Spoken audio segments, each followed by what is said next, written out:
This timeout is sponsored by Augie's Locker Room. Augie's features the largest collection of Notre Dame football memorabilia and gifts, including rare and hard-to-find items. Hey, this is Augie, Augie's Locker Room. Website, augieslockerroom.com. Visit us here or the website. This is Tim O'Malley for Irish Illustrated, joined by Football Scoop's John Brice and new Irish Illustrated reporter. Today we took in another brief practice segment. There was 5 segments. No offense versus defense. That's come to be the norm. Next Tuesday we will actually see a full practice. Until then, you had the offense today. Were there some impressions? I know throwing against air is not always the easiest way to do a practice report, but that's what we have seen most of the time. Yeah, thanks for the welcome. To me, it was the offensive line really working some fine details, the combo blocks. I alluded to this in the practice report, what Joe Alt does. And I talked to some of the defensive linemen about it today. They talked about how much better they're getting because they're facing Joe Alt and Blake Fisher on a day-to-day basis. Zeke Correll looks to be in more and more command of the offensive line from that center position. And then just the speed. Look, we see it. There weren't many drop balls today, the 5+ periods that we were out there. Routes on air, I know, but we've seen some drop balls. I didn't really see any today. Well, there were times where air won last year when they were playing routes on air as well against the quarterback, so that's a good change for this season. You know, what strikes me the last few times we've been in there is special teams are starting off these practices again, and I think it's an underrated theme for Notre Dame because their special teams was phenomenal last year, probably the second best in the country to South Carolina. The punt block team was a national revelation. That was as fun as it gets. Marty Biaggi has a task to try to keep that going. Today we saw some punt block drills and also punt return.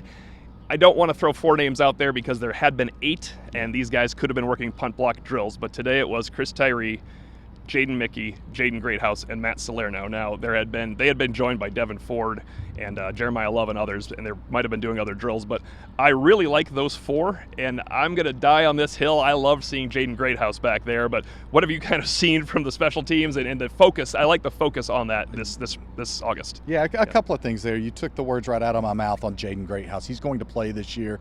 He's climbing the depth chart, I think, pretty quickly, cementing himself in that second rotation group of number 2 wide receivers. He's just a natural football player. I've talked to some coaches in Texas, even before his arrival at Notre Dame, and they just said this guy has been a parent as a college player for years and said that he could play at any level, and he's going to play sooner rather than later. Another thing Marty Biaggi did this morning was he wraps a bungee cord around his punter, and he goes behind him, and he sort of works on that resistance to help them just generate that much more torque, that much more force in their get-offs. I thought that was interesting. Marty likes the challenge of replacing Brian Mason. He embraces exactly what Notre Dame did last year on special teams. He's not daunted by it. He believes there's more that Notre Dame can do in all facets of special teams. Quick update in the pit today. It's not a very overly populated pit. The spring was much worse. Of course, the spring is surgery season, but Chance Tucker was in the pit today. He was working vigorously on the bike, so it's not a lower body injury for Chance Tucker. Aiden Gobira also in the pit. He walked the fields with Amir Carlisle were in there. Now remember, we're only there 5 periods, so he could have done more work after that. And then KK Smith and Kevin Bauman returned. After practice, we spoke with about 6 defensive linemen, all the Vipers, and defensive line coach Al Washington. Very positive about his group. We ended spring saying you have 8. He thinks he might have a little bit more, but what were your impressions of that defensive line, kind of talking to some of the guys today? Yeah, pretty early on as we visited with him there at the very beginning of his session, he talked about having 10, maybe even 11 guys to play with. I think that's significant. I think that this is a Notre Dame team that has greater depth and versatility right now on its defensive line. Maybe there's not that one guy like a Foskey that you think is going to go out there and break a single season record, but there is, I think, a greater sum of parts out there for the Notre Dame defensive line. And then Riley Mills continues to be a freak. Got to visit with him for a few minutes. He's a guy benching 405. Gabriel Rubio was talking about that. I asked Riley, he said, well, yeah, I'm doing 405. I did it 5 times. They made me stop. And I said, well, what are you most proud of? Or maybe Tyler James did. And he said, well, for me, it's my squat. I can squat 500, and I did it 8 times, and they made me stop. So the guy's a monster. It is time for Riley Mills to translate this ability. He's been our breakout guy as a sophomore, as a junior, now as a senior, so I understand if there's skepticism out there. But honestly, Riley Mills is a player they need to break out. After August 8th, we see a full practice. I may finally amend this. I said after the spring they have 8 really good backups on the defensive line. Who's going to be a starter that matters?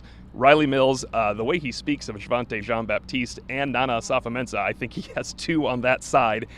And it's so intriguing to me. Howard Cross, we consider him the undersized nose tackle. Play next to huge Riley Mills, who's about 20 pounds bigger. Gabriel Rubio and Jason Anye are going to be able to replace them early and often in games. He could not be more excited about his interior foursome. Yeah, Anye and Rubio, to me particularly, are making some of the early headlines and strides through fall camp. And one thing we both heard today from a number of people, including Al Washington, I think is velocity and violence. Velocity means the ability to play fast, know what you're doing when you get out there, and violence is the other buzzword, whether it was Riley Mills, whether it was Al Washington, Anye, all those guys. I think that's very interesting, and we will, when we get to that full practice, see if this Notre Dame team puts that violence forth in a fast manner on the defensive side of the ball. We have 3 days of stories coming before our next access, and also a Friday morning podcast, but we will be back here Saturday for a brief practice viewing again, and then talking with the quarterbacks at irishillustrated.com.